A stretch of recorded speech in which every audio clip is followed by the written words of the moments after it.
C'est le moment parfait. Bonjour à tous, bienvenue sur KSM Radio, notre émission hebdomadaire Africa Unite. J'espère que vous passez un bon dimanche. Comme d'habitude, je suis accompagnée de Malik Oudja, notre chroniqueur vedette. N'est-ce pas? Le best. Bonjour Malik. Ça va? Tu vas bien? Oui, oui. De quoi vas-tu nous parler aujourd'hui? Un petit peu, on va rester dans la thématique de la semaine dernière. On va faire un petit peu la suite avec un peu plus de détails. Donc, on va s'orienter vers la spiritualité africaine de façon globale. Voilà. Et moi, ma chronique aujourd'hui va essayer de s'appuyer sur celle de Malik. Je vais continuer mon sujet de la semaine dernière, les marabouts africains en France. Malik, à toi. On commence par moi. Donc, bonjour tout le monde. Malik Oudja pour vous servir, comme d'habitude. Heureux de vous retrouver. Alors aujourd'hui, on va parler de la spiritualité africaine. Alors, on va me dire, ouais, la spiritualité, est-ce qu'il n'y en a pas plutôt des spiritualités africaines?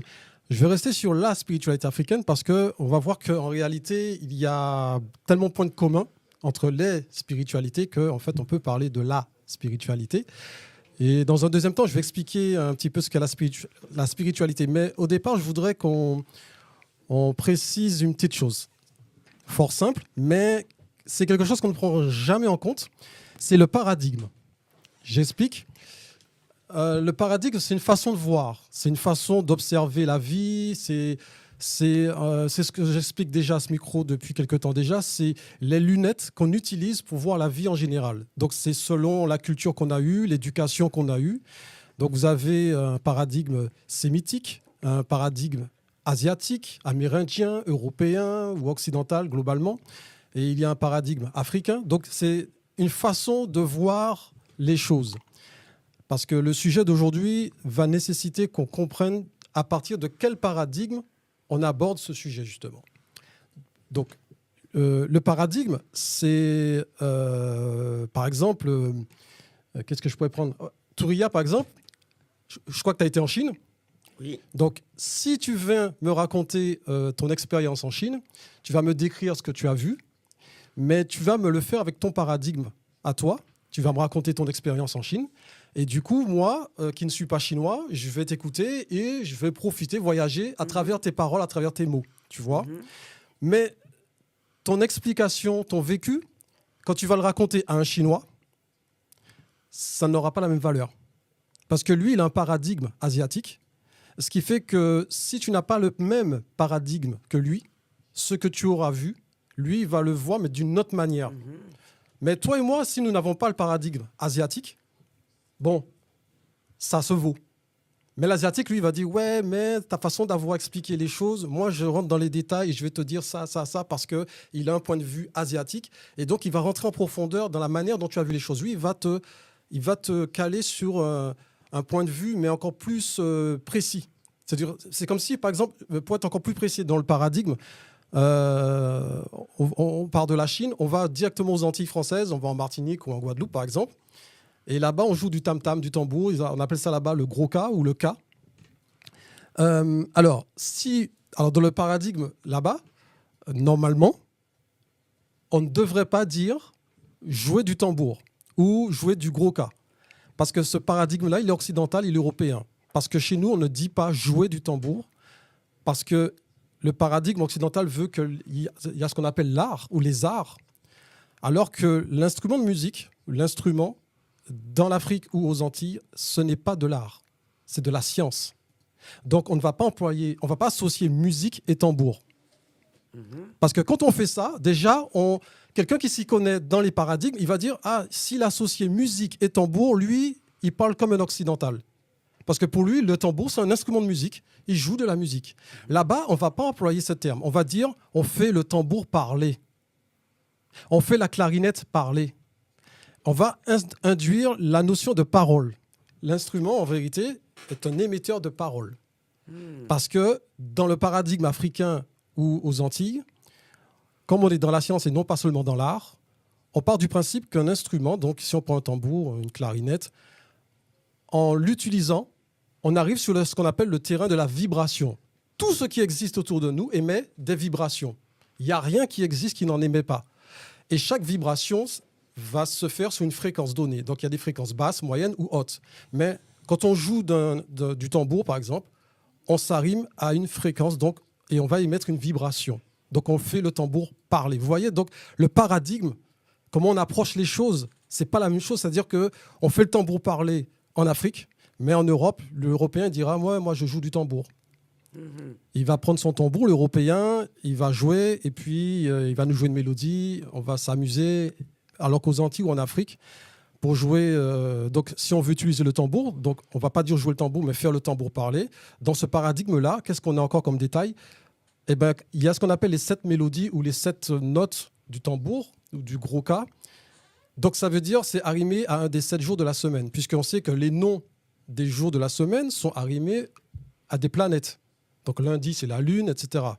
Donc, selon le jour où vous jouez, donc si vous êtes en Europe, ou si vous faites le tambour parler aux Antilles ou en Afrique, vous allez jouer une des 7 mélodies du gros K en fonction du jour où vous jouez. D'accord. Parce que là, on rentre vraiment dans un domaine de science. Donc ça, c'était une petite parenthèse que je voulais faire d'entrée de jeu pour expliquer le paradigme, pour qu'on soit bien d'accord. Pourquoi? Parce que le sujet d'aujourd'hui, pour éviter les dialogues de sourds, en tout cas une incompréhension des termes qu'on va utiliser tout à l'heure, il fallait d'abord asseoir cette histoire de paradigme. Parce qu'on va parler de spiritualité, et donc c'était important. Alors, la chose, c'est que la spiritualité, je vais aussi préciser une chose par rapport à la religion, parce que la spiritualité et la religion, ce sont deux choses différentes, deux systèmes, deux visions différentes du divin. C'est un peu comme l'histoire du paradigme, il y a des façons de voir. La spiritualité, il faut considérer que c'est comme si vous êtes quelqu'un, vous allez vous inscrire à l'auto-école pour apprendre à conduire une voiture. Et vous allez apprendre. Et une fois que vous avez passé votre permis, vous avez été à l'examen, vous avez bien fait les choses, l'examinateur vous donne votre papier rose. Enfin, je crois qu'aujourd'hui, ça s'envoie même par email. On vous donne la bonne réponse. Voilà, vous êtes content, vous avez eu votre permis. Et à partir de là, vous n'avez plus besoin d'un moniteur pour vous accompagner, vous dire quand il faut mettre le clignotant, quand il faut passer les vitesses, etc., etc. Vous êtes autonome et vous faites l'expérience de votre humanité, voire de votre propre divinité. Pourquoi je dis divinité? Et c'est là qu'on va voir encore une histoire de paradigme intervenir, mais je vais le préciser un petit peu après. Tandis que quelqu'un qui va plutôt se diriger vers la religion, lui, il va prendre le bus. Donc, celui qui est dans la spiritualité, il va prendre sa voiture et il va conduire tout seul. Il n'a plus besoin d'un moniteur. Tandis que dans la religion, celui qui veut faire l'expérience de la religion, c'est un peu comme si... Donc j'utilise cette image, elle n'est pas de moi, hein, c'est une image que j'utilise, qui circule un peu, mais c'est pour mieux comprendre la comparaison. Celui qui veut faire l'expérience dans la religion, il va monter dans un bus. Et dans le bus, il n'a pas besoin de passer le permis. Il y a un chauffeur qui se charge de ça. Et lui, ce qu'il a à faire dans le bus, c'est qu'il a une liste de prescriptions auxquelles il doit se plier.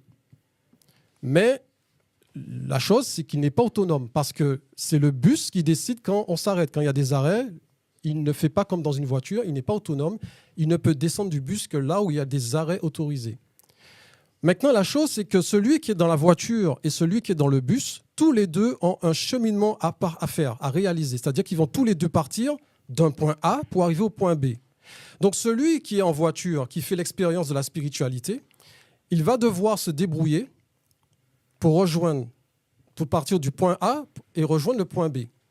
Donc durant cet itinéraire, il va choisir son parcours, rouler à la vitesse qu'il veut et s'arrêter quand bon lui semble. Celui qui est dans le bus, il va faire en fonction des arrêts du bus. Une fois que les deux arrivent au point B, moi, je vais les accueillir tous les deux et je vais demander à celui qui a fait le parcours en voiture, je vais lui dire, alors, comment s'est passé ton voyage? Il va me raconter ce qu'a été son expérience. Il va me dire ce qu'il a vu sur la route, ce qu'il a expérimenté. Il va me raconter tout ça. Quand je vais m'adresser à celui qui a fait le voyage en bus, il y aura une petite différence dans ses réponses. Il va me raconter son voyage, mais la chose, c'est qu'il va m'expliquer que son voyage dépendait de la qualité de la conduite du chauffeur. Le chauffeur, qui est le chauffeur? Quel est son rôle? Dans la religion, vous avez un cadre. Vous avez un cadre avec des prescriptions et vous devez suivre ces prescriptions qu'on vous transmet, qui sont transmises de génération en génération. Donc, c'est une espèce de mode d'emploi pour arriver à bon terme, en termes de parcours, de cheminement vers Dieu. Donc, on vous montre un chemin qui est balisé.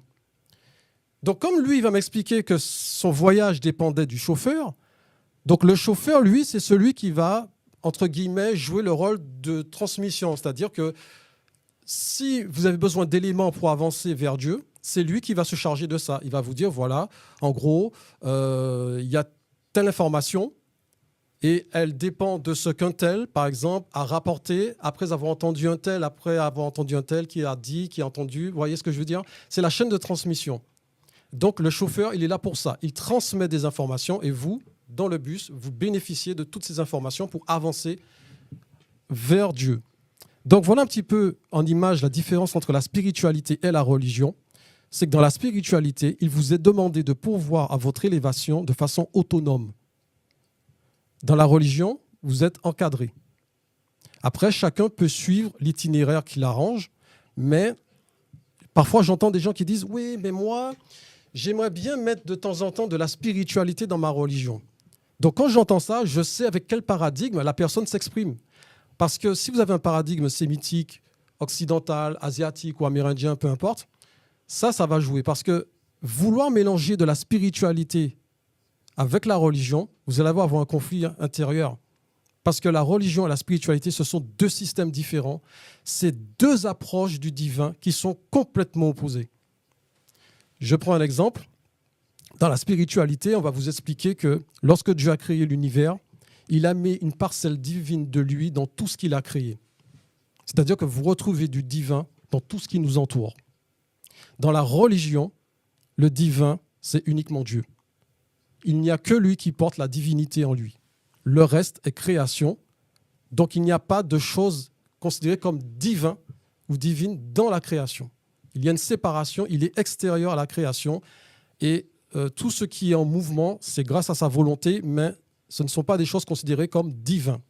Donc, dans le vocabulaire de la spiritualité, vous allez entendre parler de divinité, mais la divinité, la définition de la divinité dans la spiritualité n'est pas du tout la même définition que la divinité dans la religion. Et c'est là qu'il y a entre guillemets, le langage de sourds qui peut s'instaurer entre deux personnes, quelqu'un qui est spirituel et l'autre qui est religieux, parce qu'ils vont utiliser les mêmes mots, mais ils ne sont pas du tout sur la même longueur d'onde, ils ne sont pas avec les mêmes définitions. Et donc, c'est ce qu'on va voir un petit peu à travers la rubrique d'aujourd'hui. Je voudrais qu'on voit une première photo. Si MC Sofiane est ready, on va regarder une première photo et on va entrer dans le vif du sujet par rapport à ce que je viens d'expliquer. C'est mieux avec des images. On va entrer en Égypte antique, dans l'Égypte antique, parce que souvent, ils ont été accusés, jusqu'à maintenant d'ailleurs, d'être des polythéistes. Il faut savoir que les anciens Égyptiens n'étaient pas dans la religion, mais étaient dans la spiritualité.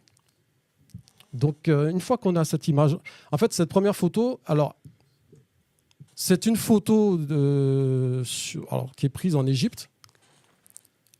C'est l'original. Et en fait, ce que je vais vous faire voir, c'est une deuxième photo, mais c'est le dessin de la photo, parce que je vais vous expliquer la signification de ce qu'on a sous les yeux.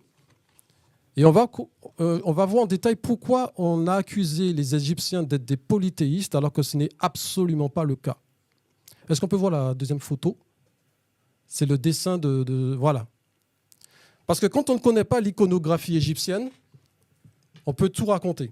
Mais quand on a les éléments, donc on a le paradigme des anciens Égyptiens, on comprend mieux ce qu'on a sous les yeux. Donc je vais vous expliquer très brièvement ce qu'on a là.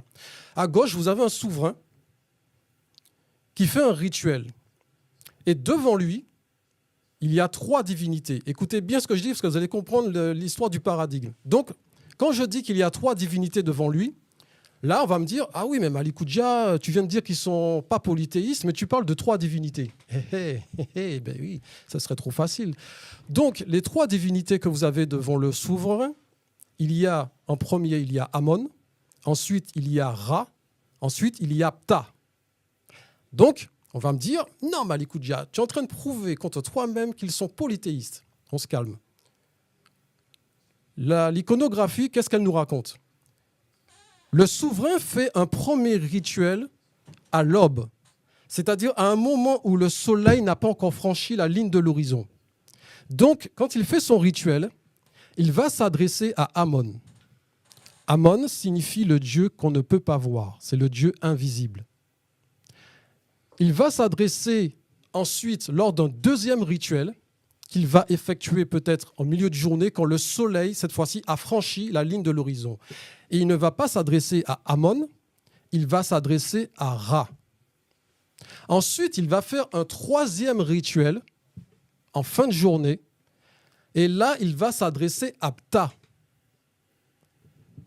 Ptah, c'est le créateur. Si on traduit en français, c'est la meilleure approche qu'on peut avoir avec la langue française. Ptah, c'est l'équivalent du créateur. Alors, comment se fait-il qu'il s'adresse à trois noms?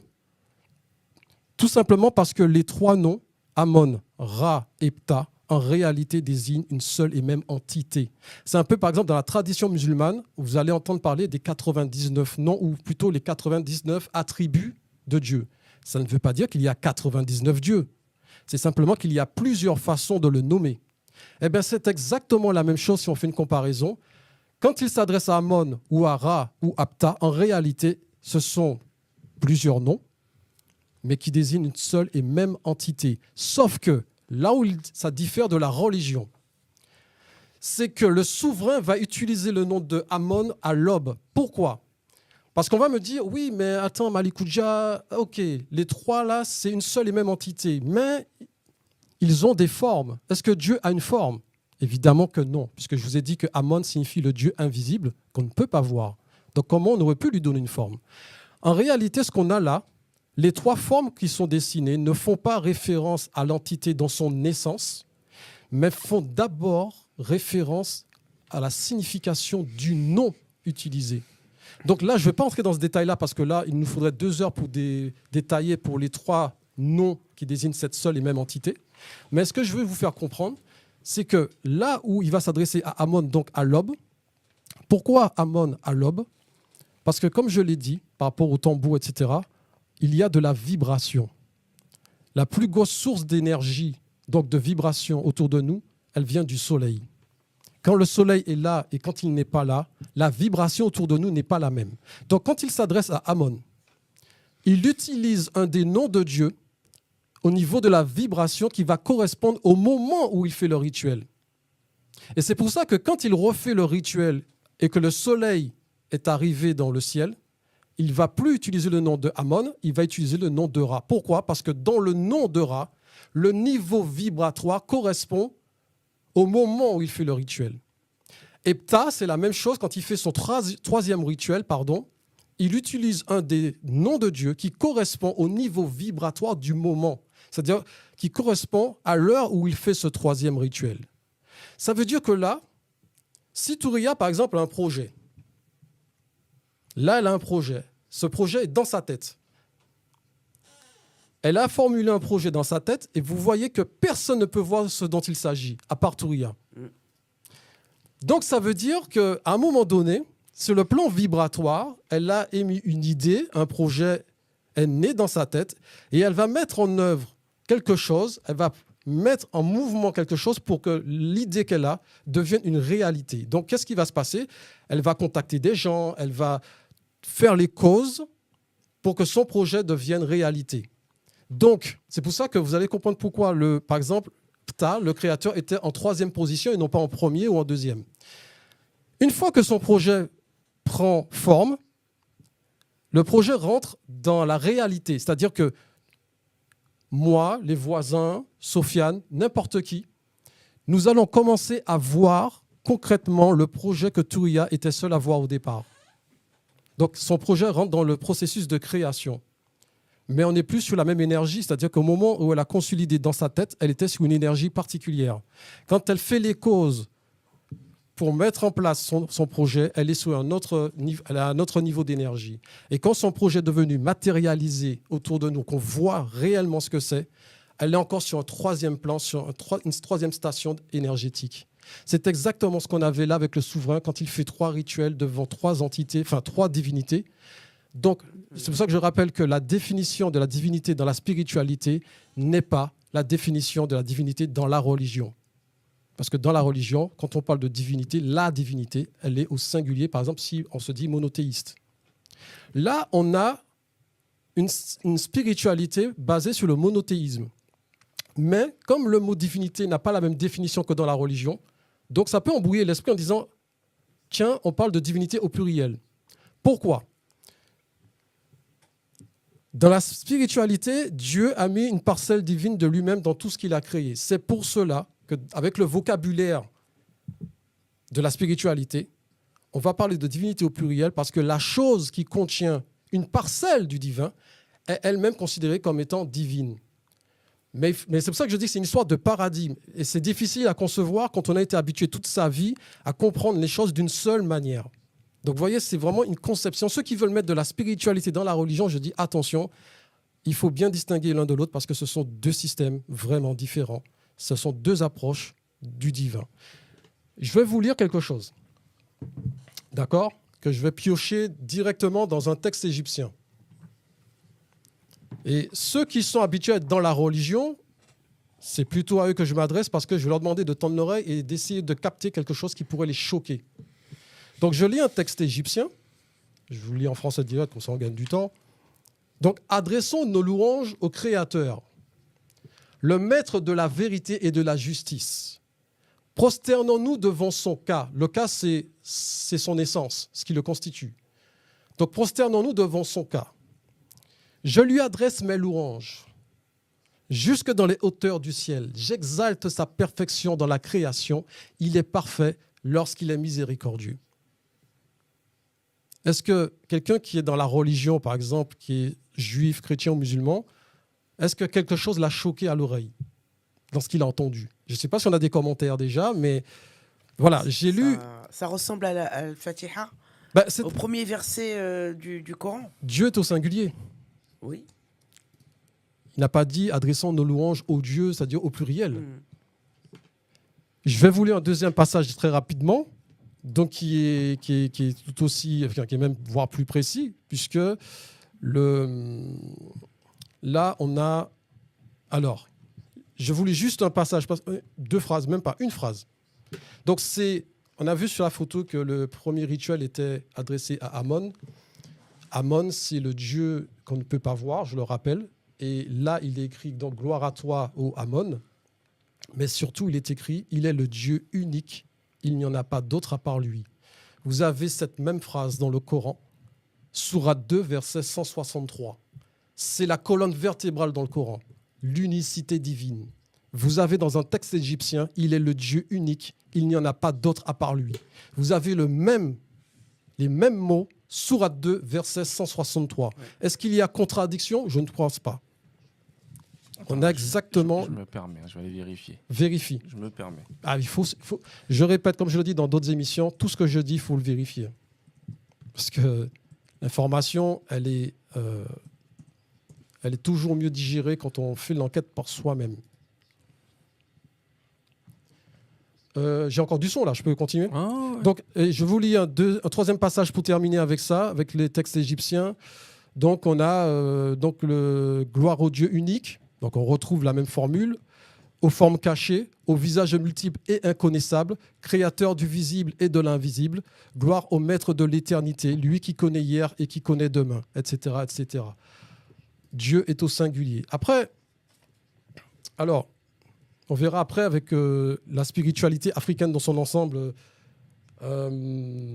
par rapport aux autres traditions en Afrique, parce qu'il n'y a pas que l'Égypte. Est-ce que tu as trouvé la référence, jeune homme? Ah ouais, j'ai vérifié. Alors c'est bon. C'est un sans faute. C'est un sans faute. Non, c'est bien ça. Alors, là, je vais vous donner... Alors, on va descendre un petit peu plus dans le sud, sur le continent africain, par rapport à la spiritualité. Alors, parce que très souvent, on a présenté la spiritualité africaine comme quelque chose qui s'opposait à la religion, Parce que si on part toujours du principe que dans la religion, on part de la religion, donc on va rester dans les religions abrahamiques, judaïsme, christianisme et islam.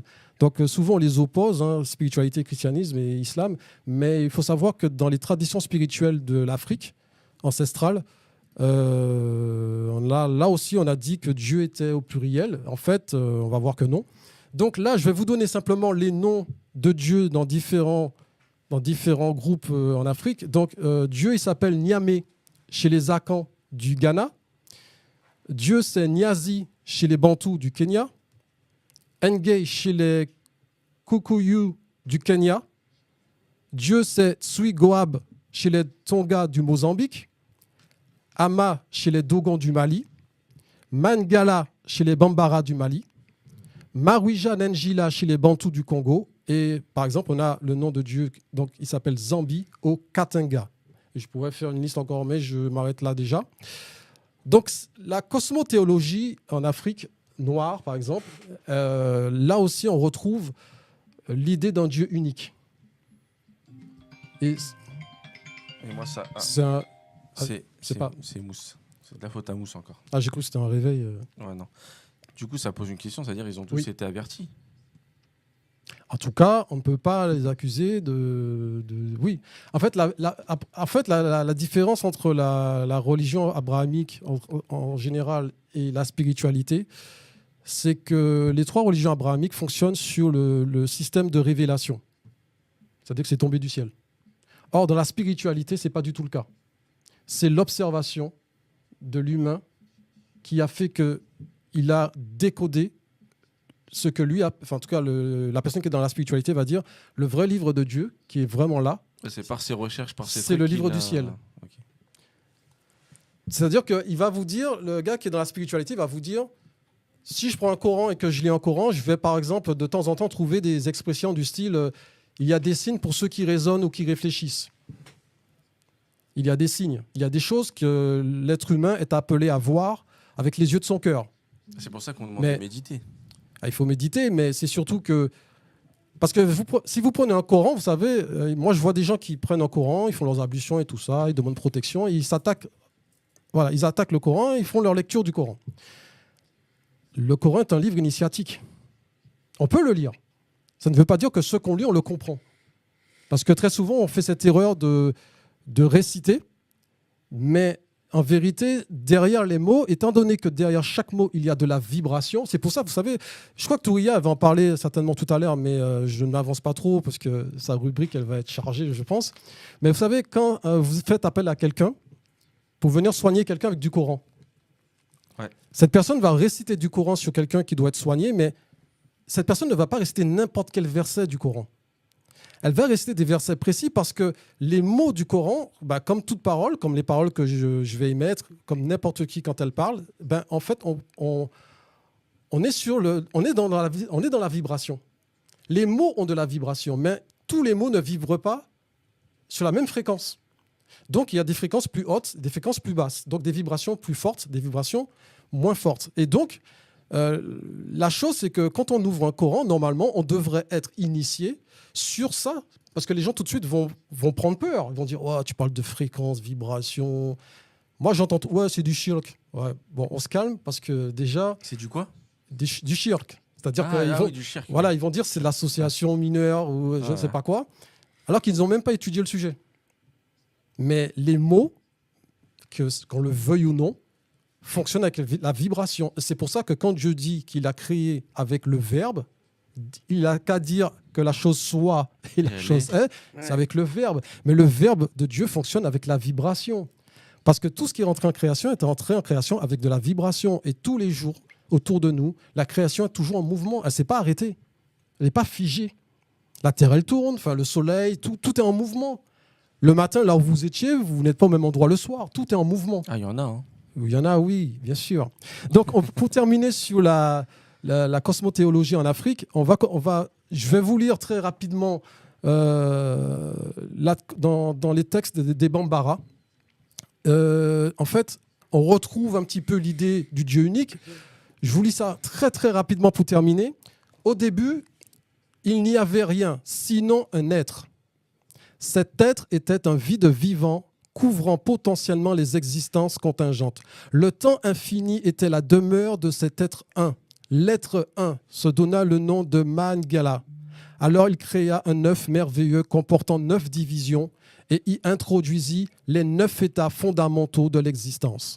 Quand cet œuf primordial vint à éclore, il donna naissance à 20 êtres fabuleux qui constituaient la totalité de l'univers, la totalité des forces existantes, de la connaissance possible. Mais hélas, aucune de ces 20 créatures ne se révéla apte à devenir l'interlocuteur que Mangala avait désiré pour lui. Alors, il préleva une parcelle sur chacune des 20 créatures existantes, les mélangea, puis soufflant dans ce mélange, une étincelle de son propre souffle créa un nouvel être, l'homme, auquel il donna une partie de son propre nom, Ma, de sorte que ce nouvel être contenait, de par son nom et par l'étincelle divine introduite en lui, quelque chose de Mangala lui-même.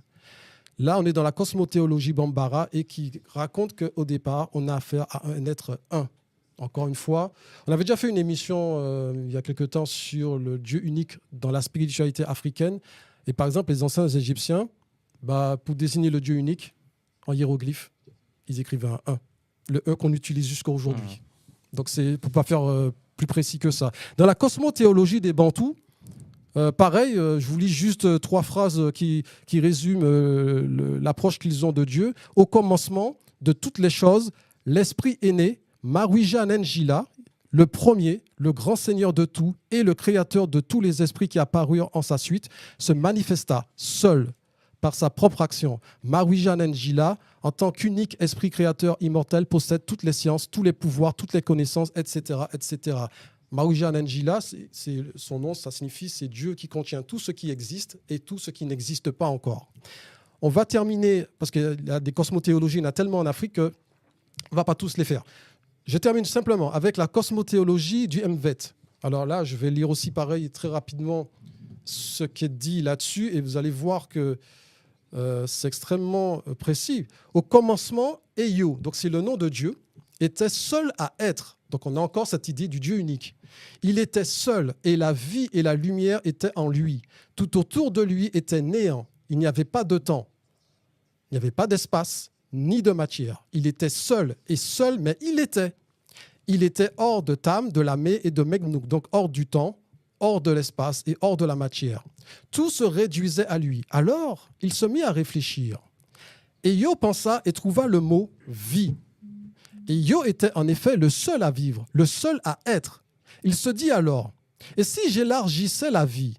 Jusqu'à maintenant, je ne vois qu'en moi-même, et c'est très beau. Je jouis de la vie, mais je vais élargir la vie hors de moi. Quoique rien ne peut être hors de moi, puisque je suis toute vie. Je vais néanmoins élargir la vie. Autrement dit, je vais m'étendre. Vous savez ce que ce texte est en train de vous raconter là? La relativité d'Einstein. Mais moi, il y a juste un truc dedans. Ouais. Où je suis pas à 100%. Vas-y, dis. Est-ce que tu as retenu? Ouais, quand il parlait du temps qu'il n'est pas encore dans le. Alors, au début, il était seul à être, il était hors du temps, de l'espace Voilà. et de la matière. Ça, c'est bon, ça, je suis d'accord. Tout se réduisait à lui, alors il se mit à réfléchir. Et Yo pensa et trouva le mot Il dit vie. il n'est pas encore dans le temps. Il y a un truc comme ça où il dit qu'il n'est pas encore, donc il va l'être. Il était seul et la vie et la lumière étaient en lui. Tout autour de lui était néant. Il n'y avait pas de temps, ni d'espace, ni de matière. Ok. Il était seul et seul, mais il était. Il était hors de Tam, donc hors de l'espace, du temps et de la matière. Oui. C'est là qu'il dit, donc on parle de l'expansion. Il était seul à vivre, le seul à être. Il se dit alors, et si j'élargissais la vie? Jusqu'à maintenant, je ne vois qu'en moi-même, et c'est très beau. Je jouis de la vie, mais je vais élargir la vie hors de moi. Quoique rien ne peut être hors de moi, puisque je suis toute vie. Je vais néanmoins élargir la vie, autrement dit, je vais m'étendre. Attends, est-ce que tu me permets? Oui, bien sûr, je te permets. Vas-y, attends, désolé. C'est cette partie. Ok. Donc là, en fait, Ah là, j'en ai marre, là. je te laisse vérifier. En fait, ce que je voulais dire par rapport à ces extraits de textes cosmothéologiques que j'ai lus, c'est que le dernier là, que je viens d'aborder, en fait, pourquoi j'ai parlé d'Einstein? Parce que Einstein a étudié les textes africains, notamment ceux des anciens Égyptiens, mais ça, c'est jamais dit. Ce qu'il en a tiré, ça, on nous le cache. D'accord. Donc il y a des grands noms, des grands occidentaux comme ça qui ont marqué l'histoire, mais en réalité, la source de leur savoir, ce sont les textes africains. Qui existait depuis très longtemps. Et qui existaient bien avant leur grand-maman, leur grand-papa. Dont ils se sont inspirés. mais ils le disent. Ouais. Ils l'ont écrit. Donc, Mhm. donc ça, c'est quelque chose que n'importe qui peut aussi vérifier. Mais c'est vrai qu'il faut avoir l'information et aller la chercher. Voilà. Donc, bon, je vais clôturer ma rubrique si on n'a pas Ouais. d'intervention extérieure. Ouais. Non, bah après, il y avait des commentaires juste un peu avant sur le Coran. On disait que si on pouvait le comprendre. Si on pouvait le comprendre. Ouais, le Coran. Bah, parce que oui, ça fait partie. C'est un petit peu comme ce qui se passe dans la spiritualité africaine en général, comme les textes égyptiens, le Mvet ou d'autres spiritualités africaines. Il faut une initiation. Si vous n'avez pas ça, vous allez passer à côté de beaucoup de sujets. Parce que lire n'est pas synonyme de comprendre. Malheureusement, si c'était aussi simple, Hmm. je vais vous donner un exemple. Dans la manière dont les choses nous ont été rapportées, après vraiment, je ne vais pas prendre plus de temps. Vous savez, le premier mot du Coran, c'est lit. Ça fait référence à la lecture. Iqra. Voilà. Mais seulement, quand on nous raconte la manière dont ce mot nous est parvenu, en tout cas, le messager qui reçoit ça, dans les conditions, la condition dans laquelle il se trouvait, en fait, c'est que on lui dit de lire. Mais celui qui lui dit de lire n'a rien dans les mains. Il n'a pas de livre sur lui. Ça, c'est ce qu'on dit. Oui, c'est-à-dire qu'il n'est pas venu avec quelque chose de physique en disant je veux que tu lises ceci. C'est-à-dire qu'il a, en tout cas, le détail ne précise Là, pas. on nous dit que c'est faux. Oui, non, mais attends. Ah, attention. Attends. J'ai bien Grand précisé. débat. J'ai dit dans la manière dont les choses nous ont été rapportées. Voilà. Parce que ce sont des hadiths qui racontent ça. Oui. Mais la manière dont le Coran est révélé, par exemple, c'est pas dans le Coran qu'il faut les trouver. La manière, c'est dans les hadiths. Donc après, on peut ne pas les prendre. Mais dans la manière dont les choses ont été présentées, c'est pour ça que j'ai très bien précisé ça, dans la manière dont c'est présenté. En tout cas, on lui demande de lire.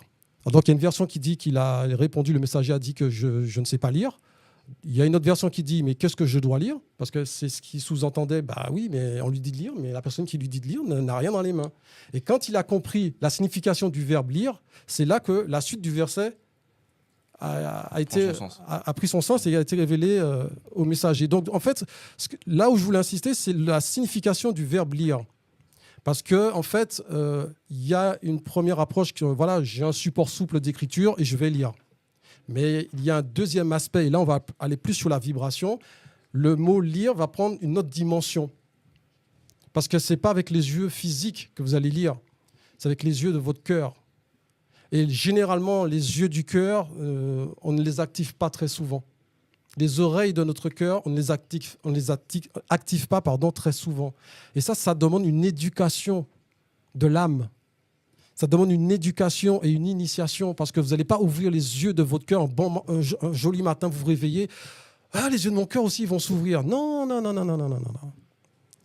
Si le messager a un rapport avec la divinité à partir de 40 ans, ce n'est pas un hasard. On retrouve ce chiffre 40. On avait déjà fait une émission par rapport au chiffre 40, mais on dit que c'est l'âge de la sagesse. Mais parce que vous n'allez pas recevoir le même message à 40 ou à 20 ans. Vous n'allez pas réceptionner de la même manière. Encore mûr. On n'est pas mûr. Et donc, les yeux du cœur méritent d'être ouverts, mais vous ne pouvez pas les ouvrir seuls comme ça, un bon matin, en vous disant « j'ai décidé qu'ils allaient s'ouvrir ». Mais non, ça, c'est une illusion. Il faut un apprentissage. Mais l'apprentissage, ce n'est pas qu'en lisant le Coran. Il faut le méditer. Et méditer, vous savez, vous pouvez parler à Dieu, hein, mais méditer, c'est entendre Dieu qui vous répond. Ah, on demande quelle preuve? Alors, à quel niveau? Ouais. À quel niveau les preuves? Ouais, à les quel preuves. niveau les preuves? Et en attendant, Parce que, ouais, en fait, moi, t'as pas dit les points. les points sûrs. En fait, je pensais que c'était une seule phrase, mais en fait, il y a la ponctuation. Ah En oui, fait, il n'y avait pas de temps, ni d'espace, ni de matière. En fait, moi, je pensais il était le seul, mais il était. Mais en fait, c'est pas une phrase, c'est deux phrases. ouais, mais C'est deux phrases distinctes, donc j'ai rien à redire. il était. En fait, Voilà. l'expression il était, ça rejoint l'expression biblique quand Moïse monte sur la montagne et qu'il demande Ah, pour les 40 ans. Voilà, Ah, quelle preuve qu'il avait 40 ans, apparemment. Non, c'est quand Dieu se demande. présente à lui. Il dit, quand Dieu lui dit qui il est, il dit, mais qui dois-je annoncer à mon peuple? Il dit, je suis celui qui est. C'est une expression biblique. Ah ouais. Non, là, Donc, la personne sur TikTok, elle demande quelle preuve pour les 40 ans? À l'âge du messager. Ouais. Alors, la preuve, c'est pas une histoire de preuve par preuve. Hein. Moi, j'ai simplement précisé selon ce qui a été rapporté. Après, je laisse aux musulmans en général faire leurs propres enquêtes sur est-ce qu'il a réellement eu le premier verset à 40 ans ou pas. Ça, je laisse ça aux musulmans, c'est à eux de faire le cheminement et de faire leurs propres enquêtes. Moi, je ne suis le porte-parole d'aucune religion, ni d'aucun musulman, ni d'aucun chrétien, ni d'aucun juif. Moi, je viens simplement... Peut-être qu'avec des anciens trucs, anciens textes, ça se dit qu'il y a 40 ans, je sais pas, tu vois. Mais j'avais expliqué déjà que le chiffre 40 revenait très souvent parce que vous aviez le déluge de Noé qui a duré 40 jours. Moïse dans le désert, ça a duré 40 ans. Jésus, quand il fait son jeûne parce qu'il est tenté par le diable dans le désert, c'est un jeûne, le carême qui est arrivé en ce moment, c'est 40 jours. Vous retrouvez le 40, donc le chiffre 4, puisque 4 plus 0, c'est toujours 4. Dans la religion, le 4, c'est la matière. Donc, ça veut dire c'est l'épreuve. Noé mis à l'épreuve, c'est 4. Les deuils sont de 40 jours. Voilà, c'est 4. C'est vrai que le mot 40 revient régulièrement. Moïse est éprouvé dans le désert, c'est 4. Jésus est éprouvé dans le désert, c'est 4. Donc, quand vous basculez, on dit 40 ans, c'est l'âge de la sagesse, parce que, en fait, face au 4, vous avez le 3. Le 3, c'est l'esprit. C'est pour ça que quand vous faites 4 plus 3, ça vous fait 7. Le chiffre merveilleux de la création, ça vous fait 7, parce que le 3 représente l'esprit. Attends, ça c'est... Désolé. Le 7 de la création. Oui, c'est par rapport aux 7 jours de la semaine, les 7 planètes majeures, les 7 tours autour de la Kaaba. Vous allez trouver du 7 partout. Le baptême, c'est 7 jours. Ok, mais... 7 jours après la naissance, Après, il faut, en islam, il faut célébrer un baptême. Et c'est 7 jours, effectivement. Moi, je parle sous votre contrôle. Hein. Moi, j'ai aucun contrôle. Mais par exemple, dans le Coran, il n'y a pas marqué 7 jours. De quoi? La création, elle n'est pas en 7 jours. C'est parce qu'en fait, C'est en 6. Oui, parce que la version biblique dit 7 parce qu'elle a inclus que Dieu s'est reposé comme s'il était un patron du BTP, qu'il a fait le monde et puis après, le 7e jour, s'est reposé. Non. C'est pour ça que dans le Coran, il y a une différence à ce niveau-là. Mais en fait, l'idée du 7, c'est par rapport au jour de la semaine. Mais bon, ça mériterait une autre émission. Ouais, parce que même au casino, 777, tout est en 7. Le 7 est très symbolique, ouais. La numérologie. Donc voilà, pour conclure ma rubrique, alors ceux qui expérimentent la spiritualité, et puis il y a ceux qui font plutôt dans la religion. Moi, globalement, les gens que je croise qui ont pris la voiture, une fois qu'ils ont goûté à ça, ils n'ont plus envie de remonter dans un bus. Bah moi, le livre, il m'intéresse grave, là. Le truc de... Avec les cosmothéologies d'Afrique. Voilà, juste le passage que je viens de lire, parce que ça date de... C'est le texte du MVET, par exemple, qui... Alors, ça dépend des théologies en Afrique. Hein. Vous avez mais le passage que tu as lu, il date, celui-là. Ah oui, date, oui. Ah oui. C'est des millénaires, on est d'accord. Des millénaires, mais c'est surtout que... Après, j'ai pas retracé la datation pour chaque texte, parce que j'ai donné des extraits pour le NVET. C'est avant 2000, en tout cas, avant les 2000. La plupart oui, mais les traditions spirituelles africaines, elles sont ancestrales. Peut-on montrer l'ouvrage Alors pour ceux qui... Franchement, il est... Pour ceux qui veulent... Pour les sources... Pour la source, alors c'est Cosmogénèse Kamit.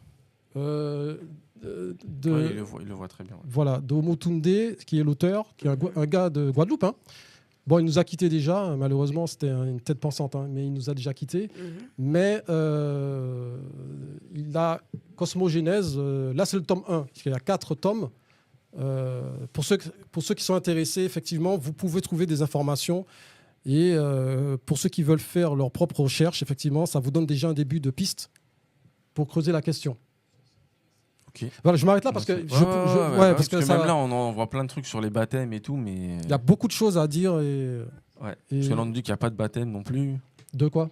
Dans quoi? Parce qu'elle a parlé des baptêmes de 7 jours et tout machin, mais c'est pas. C'est le mais est-ce que c'est islamique ça? Est-ce que c'est l'islam? C'est une tradition. Tradition, on va dire. Voilà. Le 7, effectivement, comme il parlait du chiffre 7. Il y a beaucoup de les choses 7 jours, ça. Mais peut-être que ça vient de. Genre, c'est très ancien, ça a été transmis et c'est resté. Hein. On essaiera de trouver la source du 7, du Sbour. Ça peut être intéressant. Le baptême dans l'islam. Après la naissance d'un enfant, on fait le baptême, le subou'ou. Bah ça, On tue un mouton. c'est dans la Torah, ça. Les On 7 tue jours. un mouton. Après, avec la circoncision et tout. Oui. Bon, ça, c'est un sujet. C'est un autre complexe sujet, encore, On ouais. dirait un socle commun peut-être. Il y a avec tellement à toutes les dire. religions. Moi, j'avais d'autres photos à vous montrer que j'ai pas pu vous montrer parce qu'on n'a plus le temps. Mais on reviendra dessus Oui, une prochaine fois. Effectivement. On fera Très la, intéressant et c'est très enrichissant. on fera la suite sur cette thématique. Ok, pas de souci. Merci Malikoudja. Moi, je vais aborder une thématique peut-être un peu plus légère tout en ayant sa dimension spirituelle. Il s'agit des marabouts africains en France. Donc, à la suite de ma chronique de la semaine dernière, hein, je reviens peut-être un petit peu dessus avec quelques détails, notamment les origines des marabouts. Pourquoi ? Comment sont-ils arrivés en France ? Ils sont arrivés... Si y a le chiffre 7, je casse tout. Hein. Il n'y a pas de chiffre Non, 7. c'est bon. Ouf. Ça va. Ah, c'est dommage. L'arrivée des marabouts africains en France s'inscrit dans un contexte beaucoup plus large des migrations africaines. Donc, effectivement, suite aux colonisations, il y a eu des migrations. Et en particulier depuis l'Afrique de l'Ouest. On parle souvent du Mali, du Niger, de la Mauritanie, du Sénégal, etc., etc. On distingue plusieurs périodes clés. D'abord, il y a eu une période coloniale, fin 19e siècle et milieu 20e siècle. Les premiers contacts entre la France et les figures, religieuses africaines, parce que derrière le mot marabout, il y a une dimension spirituelle religieuse, hein, faut pas l'oublier. Ça date de la colonisation. Les marabouts africains musulmans, Sénégal, je répète, Sénégal, Mali, Mauritanie, Niger, etc., ont voyagé en France, on va dire, dans le cadre de missions religieuses. On les a fait venir dans le cadre de missions, parce qu'ils avaient un rôle majeur dans les communautés africaines. Et c'était des échanges avec les autorités coloniales. Ils servaient de médiateurs, ils servaient de soutien. Ils avaient un rôle majeur dans toute cette période post-coloniale.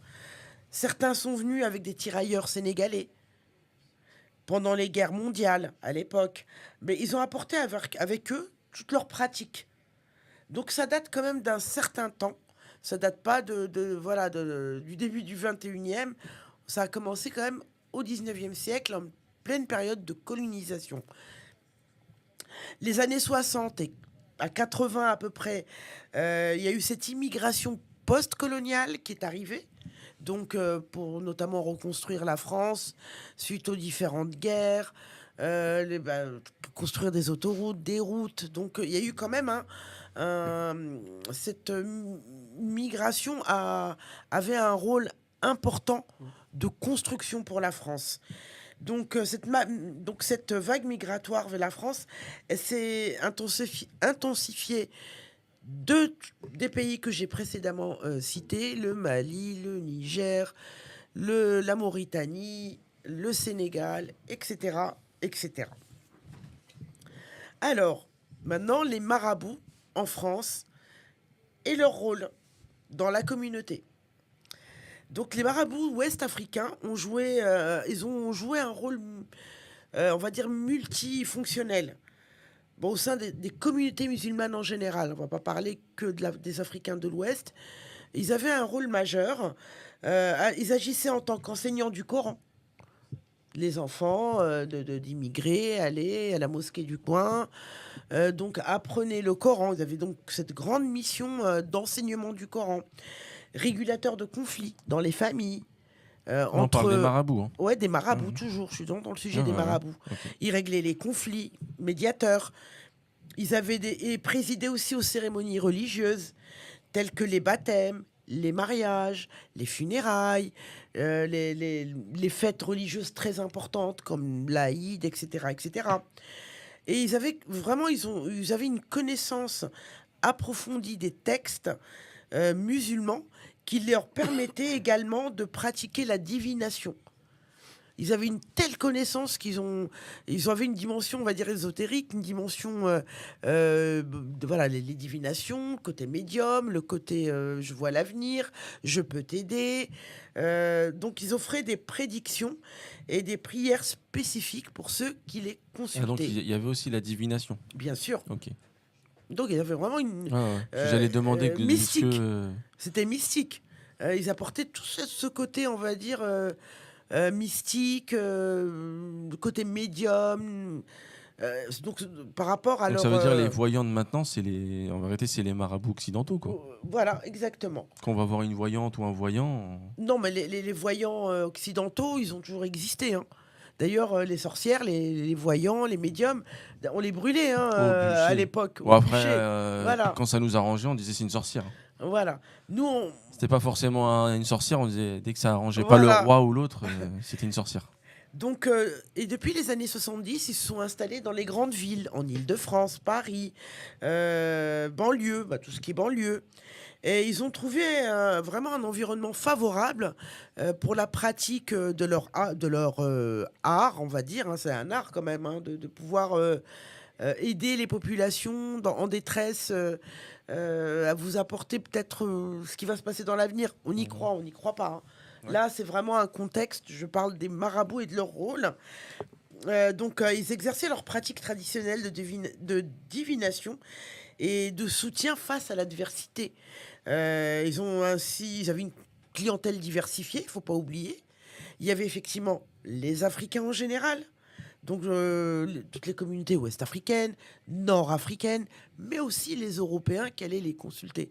Parce que les problèmes qu'on peut avoir, on se dit c'est sans issue, ça ne touche pas que les populations africaines, ça touche l'humain. Et tout humain a besoin de cette dimension. Cette aide, je ne sais pas, on ne va pas appeler ça divine, parce que le divin reste le divin, c'est sacré.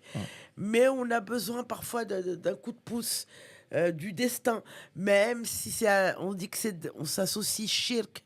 Bon, combien d'humains musulmans vont les voir? Je suis d'accord pas trop. Parce qu'en vrai, exemple, si moi j'ai une galère et que Malik m'aide, et je ne l'ai pas associé à Dieu alors qu'il m'a aidé. Oui. Mais là, on parle des marabouts. C'est peut-être Dieu qui l'a envoyé pour t'aider. On va les consulter parce qu'effectivement, ils ont déjà, ce qui rassure, en général, c'est leur connaissance de l'islam. Ils ont une connaissance, mais pointue. Les différents versets, c'est des gens qui ont beaucoup lu, qui ont lu les hadiths, qui ont vraiment... Déjà, ils nous rassurent. Enfin, moi, je ne vais pas les voir. Hein. Non, mais... Ils rassurent. Donc, les gens ont tendance à plus aller les voir parce que ils se disent ils vont nous aider au-delà de Dieu, le Tout-Puissant, qui va aider, qui va nous aider, mais on se dit c'est plus facile. Non, mais est-ce qu'il y a c'est pas parce qu'il y a eu beaucoup de charlatans entre guillemets qu'on a baissé leur comment dire, leur quota? Non, genre ça les a pas servi qu'il y ait eu beaucoup de charlatans. Je sais pas si tu vois ce que je veux dire. Oui, tout à fait. Genre si y a 1 million de mécaniciens, ils étaient tous bons, mais après genre ça s'est perdu avec le temps. Il y en a, ils ont vu un billet à faire, ils sont venus, ils sont devenus 10 millions de mécaniciens, mais les 1 million, ils sont sous le... Il y a des bons, il y a des mauvais. Il y a celui qui va laisser des petits flyers dans ta boîte aux lettres. Âge Intel, comme on dit la semaine dernière, ceux qui réparent les voitures qui démarrent plus. Voilà, retour de l'être aimé, etc. Mais tu vas le payer. Il y a des marabouts, ils ont des cabinets à Paris. Des cabinets avec une salle d'attente. Ils payent leurs impôts et tout. Avec des consultations de 200 €, 300 €, hein, selon la demande. Et c'est pas remboursé. Et c'est pas remboursé, ouais. Et comme je le dis, espèce only. Comme je le dis, ce ne sont pas seulement des afro-descendants qui vont les voir, mais des Asiatiques, des Européens, des Antillais. Pareil, ils vont voir des marabouts. Une salle d'attente de marabouts est constituée de toutes origines. On nous dit que c'est du business. Voilà. Maintenant, c'est devenu du business. Mais ce n'était pas le rôle primaire. C'est ce que je voulais dire tout à l'heure. Je me suis peut-être mal exprimé, mais c'était ça. Oui, leur influence, elle est vraiment notable. Mais en fait, ils servent de pont, quelque part, entre les communautés immigrées et la population locale. Notamment, ils témoignent de l'existence d'un islam ordinaire et quotidien. Certaines pratiques associées au marabout, un petit peu, on est dans le négatif, hein. Voilà, la sorcellerie, l'escroquerie. Mais c'est pas son. Genre, c'est pas le truc primaire. De base, c'était pas ça. Pas C'est devenu ça. C'est devenu maintenant le marabout. Voilà, certains marabouts ont recours à des sciences entre guillemets occultes. Quitte à faire du mal à l'autre, mais voilà, faut payer. Ah oui. En plus, la personne qui y va, peut-être qu'elle n'est même pas au courant que c'est occulte, c'est machin. Exactement, exactement. Beaucoup d'escroqueries. Ça a quand même créé quelques controverses vis-à-vis des populations. Parce que c'était pas leur rôle premier. Faut pas oublier qu'au départ, ils étaient là, ils enseignaient le Coran, ils servaient de médiateurs, ils servaient de référence, un petit peu de référence notoire. Voilà, pour les fêtes. Un marabout était comme pas un gourou, mais je veux dire, c'était une personne qu'on respectait, qu'on écoutait. Mais malheureusement, la pratique, elle a un petit peu dévié. Et parce que peut-être il y en a, ils ont vu un moyen de gagner de l'argent, ouais. Et qui profitent de la crédulité des gens, de la vulnérabilité des gens. Malheureusement, parce qu'il y en a, ils sont désespérés, il n'y a que ça à faire. Soit ils se disent, soit je me suicide, soit je vais voir un marabout. Bon, ils vont choisir la solution du marabout. Bon, en échange d'un billet. Et après, il se suicidera, mais d'abord, il va voir le marabout. Il va voir un marabout, il se dit, il va m'aider, il va éloigner le mal de moi, le mauvais œil, etc., etc. Mais tout ça pour résumer que les marabouts ouest-africains, ils ont vraiment occupé une position complexe. Ils ont mêlé ils ont des rôles religieux, traditionnels, pratiques ésotériques. Ils avaient de multiples rôles dans la société, tout en naviguant entre le respect et la suspicion, hein. Soit on les respectait, soit ils généraient un peu de suspicion. Qu'est-ce qu'il va faire? Est-ce que le mal va se retourner contre moi? Quelle pratique il va utiliser? Voilà, il a le rôle du marabout un peu perdu de sa respectabilité initiale. Après les marabouts, il y a une autre forme, on va dire, la roquia. Je sais pas si vous connaissez tous la roquia, hein, oui. Et voilà, hein. Qu'est-ce qu'une roquia? Quels sont ses bienfaits, les origines, ça, etc. c'est pareil, c'est tout le monde. Chez les chrétiens, ça existe. Chez les Hébreux, enfin juifs, ça existe. Chez les musulmans, ça existe. Donc là, on va parler de la roquia des musulmans. C'est juste que c'est un nom différent, quoi. Exactement. Je sais pas comment on dit dans les chrétiens. C'est quoi? C'est des envoûteurs? Ouais. Exorcistes. Exorcisme, des envoûtements. En fait, la roquia, c'est une pratique spirituelle issue de l'islam qui consiste à réciter des versets du Coran et des invocations prophétiques pour se protéger ou se guérir des divers maux. Ça peut être le côté bipolaire, quand on voit quelqu'un qui est un peu bipolaire, quelqu'un qui crie dans la rue, quelqu'un qui appelle à la violence. Voilà, c'est vraiment... on dit que ça peut guérir par la spiritualité, hein. Elle soit physique, que le mal soit physique, qu'il soit psychologique, qu'il soit spirituel. C'est une forme d'exorcisme, hein, comme on l'a dit tout à l'heure, islamique, qui vise à éloigner. On nous rectifie, on nous dit c'est les hadiths, c'est pas l'islam. Apparemment, il faut différencier ça. On l'associe à l'islam. Et les hadiths, on associe les hadiths à quoi? Mais la roquia, elle est associée à l'islam. Parfois, c'est un imam qui vient faire la roquia. Non, j'ai pas dit le contraire. Ouais. Hein. Mais est-ce que ça a pas fait comme le truc du marabout? Ils ont greffé ça parce que ça existe depuis toujours. Voilà, exactement. Et voilà, ils lisent, ils déclament des versets du Coran pendant une séance. Mais je mets juste une petite parenthèse. Hein. Allez quand même voir un médecin, un psy, quelque chose. Voilà. Elle est considérée comme une forme d'exorcisme qui vise à éloigner le mauvais œil, la sorcellerie et l'influence des djinns. Les djinns, vous connaissez, hein? Ah ok, ouais. C'est moi. Vas-y, pardon. C'est un feedback. Oui, il y a l'influence des djinns. Bah, les djinns, c'est des êtres maléfiques qui rentrent en nous, hein, et qu'apparemment qui nous ferait faire des mauvaises actions, prendre un couteau, planter son voisin. Apparemment, ce serait l'effet. Et la roquia. Ouais, mais après, ce serait facile. Moi, je viens, je tue. Ah, c'est un djinn qui m'a. Voilà, c'est ce qui. On va plus jamais faire de prison, quoi. C'est ce qu'on on va tous finir à l'asile, à la Sainte-Anne. Et... C'est ce qu'on entend par divers témoignages autour de nous. Moi, j'ai entendu ça à plusieurs reprises. Il était malade.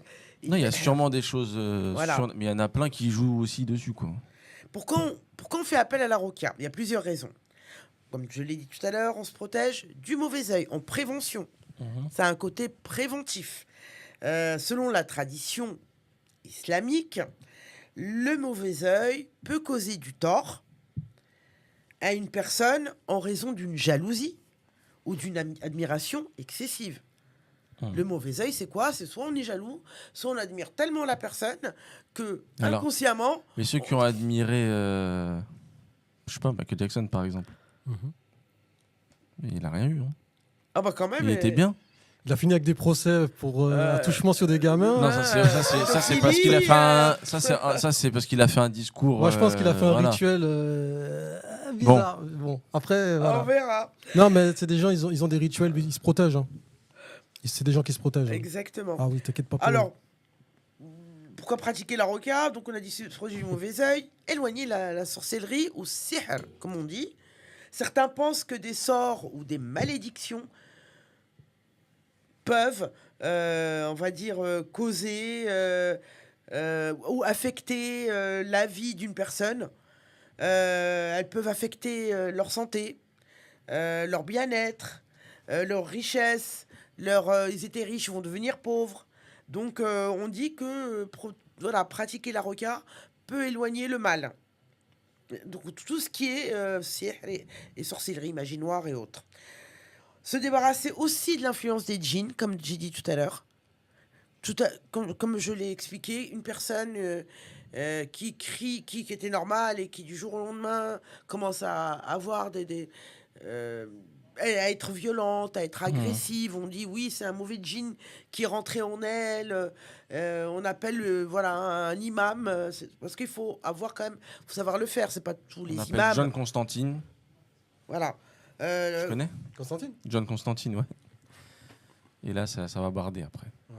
Il vient avec des armes, lui. Ah ouais, lui.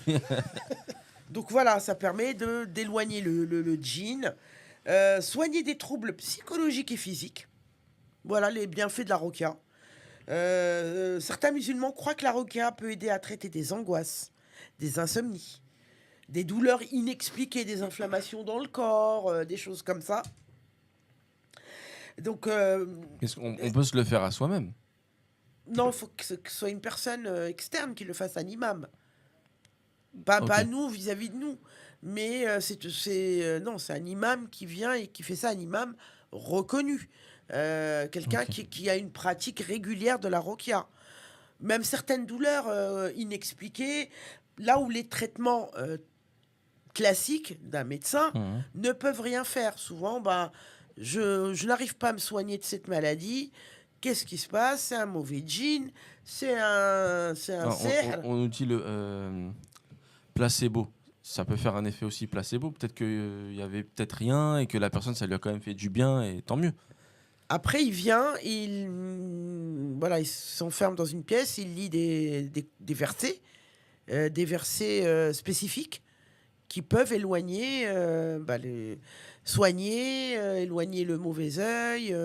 Donc, la roquia, voilà, c'est une forme de thérapie, mais spirituelle. Mais ce serait bien qu'un jour, s'il y en a un qui a fait ça, puisse venir en témoigner. Oui. Qui est parti voir un marabout, autre chose. Ah oui, effectivement. Ou s'il ne peut pas venir, ça serait très bien. Il nous téléphone. Personnellement, jamais de ma vie. Moi non plus. Ni roquia, ni rien, à part une lecture. Ah si, une fois j'ai appelé une voyante, mais ça n'a rien à voir avec ça. Mais c'est autre chose, ça, c'est un autre sujet. Donc c'est vrai qu'il y a plusieurs bienfaits de la roquia. Il y a un effet apaisant, spirituel. Écouter ou réciter des versets du Coran Ça procure souvent un sentiment de sérénité, de paix. C'est ce que disait Malik tout à l'heure avec les vibrations. Voilà. Les mots, Il y a, les vibrations. ça apaise les angoisses, une montée d'angoisse. On va écouter, on va écouter un petit peu des versets du Coran. Il y a il paraîtrait qu'il y aurait un renforcement de foi quand on fait des rokas. Ça renforce notre foi. Elle permet aux croyants de renforcer leur lien avec Dieu et de développer leur spiritualité, de grandir sur le côté spirituel, l'amour de Dieu. Il paraît. Hein. J'espère qu'un jour quelqu'un viendra oui, bien sûr, avec, nous témoigner après avoir fait une rokia. On se moquera un peu de lui. Non, je rigole pas du tout. Non. Pas du tout, pas du tout.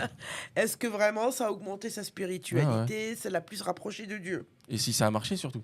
Voilà. Ouais. Si Il ça y a a marché. apparemment, elle permet de réduire le stress, l'anxiété, toutes les pensées négatives.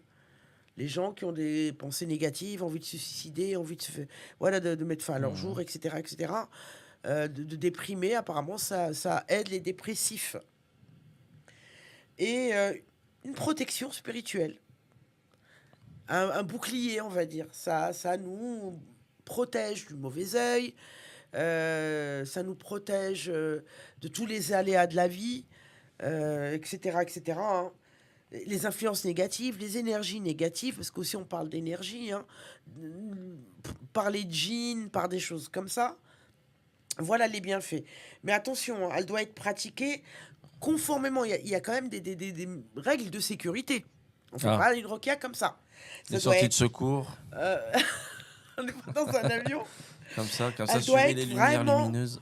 pratiquée conformément aux enseignements islamiques, sans tomber dans des pratiques non légitimes et charlatanesques. Hein. Parce que là-dedans aussi, il y a des charlatans, comme pour les marabouts, etc., etc. Il faut vraiment que ce soit pratiqué selon une logique, selon des règles. Il est conseillé de s'adresser à des personnes de confiance, les savants, les théologues, théologiens, etc., ou imams, des imams qualifiés. Hein.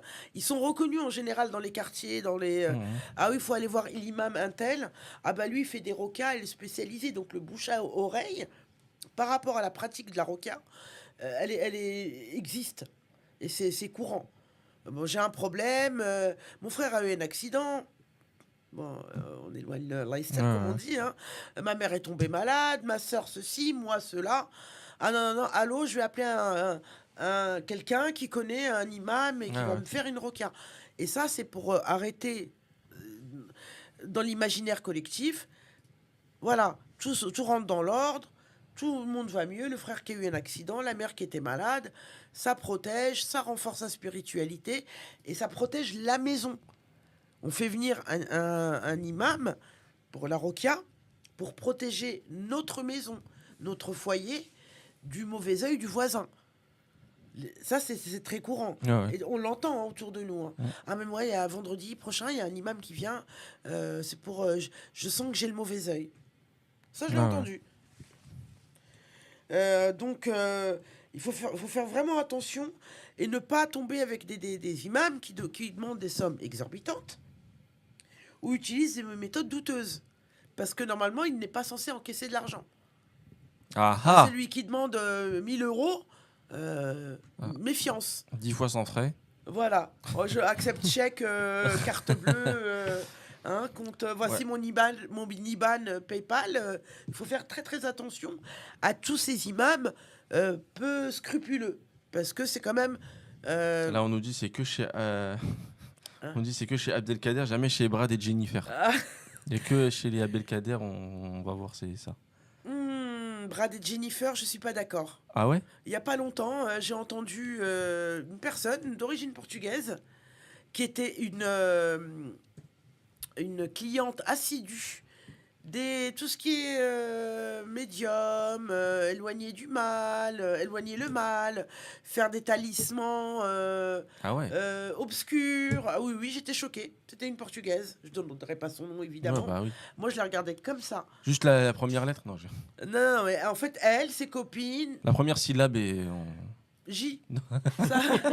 Sa première, ses copines, son entourage, elles étaient des habituées de voyantes et autres. Hein. Je dis voyantes, mais marabouts, frais, comme on dit aussi en arabe.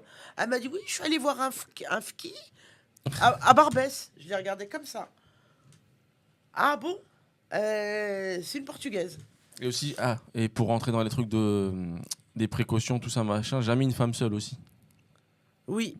Avec l'imam. Oui. Voilà. Venez toujours à 2 ou à 3. Exactement. Et s'il dit non, mais toute seule, je sais pas quoi, barrez-vous. Ouais. Il y a eu des cas. Des faits divers, effectivement. Des faits divers de printemps, d'été, de voilà. toutes les saisons. Il a fait les 4 saisons. Ah oui, il y en a un qui a je sais pas combien de il y en a beaucoup plaintes qui profitent sur les gens, de leur vulnérabilité, de leur faiblesse. Mais attention. Ils sont dans un état second et...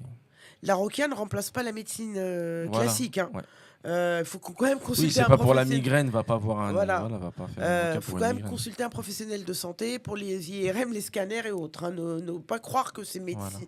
Voilà. On traite juste le sujet après. Voilà. Cette pratique-là remplace un professionnel. On n'incite pas à aller voir à faire ça ou machin. Voilà, c'est un sujet. Bon, faut en parler quand même parce que c'est pratiqué. Et c'est une pratique spirituelle qui vise effectivement à protéger, à purifier, à soulager les croyants, tout en leur permettant de se rapprocher de leur foi, en fait. Voilà. Mais ne jamais oublier d'aller quand même voir un faire des médecin, check-up dans un hôpital, un radiologue, dans les cabinets de radiologie, cabinets de biologie, et faire ses examens médicaux classiques. Yes. Ça remplacera pas la médecine. Voilà, mon sujet est terminé. J'espère que ça vous a plu. Si vous avez des questions, n'hésitez pas. On y répondra la semaine prochaine. Merci Malikoudja pour ta chronique qui était très très intéressante. Merci à toi Sofiane d'être venu aussi avec plaisir. Nous poser des questions et animer notre émission. Exactement. Je vous souhaite un très très bon dimanche. Merci à ceux qui étaient avec nous. N'hésitez pas à nous suivre sur Twitch, YouTube et TikTok. Oui. Ça nous donnera de la force. Suivez-nous. Là, profitez-en. Bienvenue à KSM Radio, radio qui vous rassemble. Des rires, des émotions et des sons qui vous ressemblent. Des news, des hits et des débats en direct. Écoutez vibrer, c'est le moment parfait.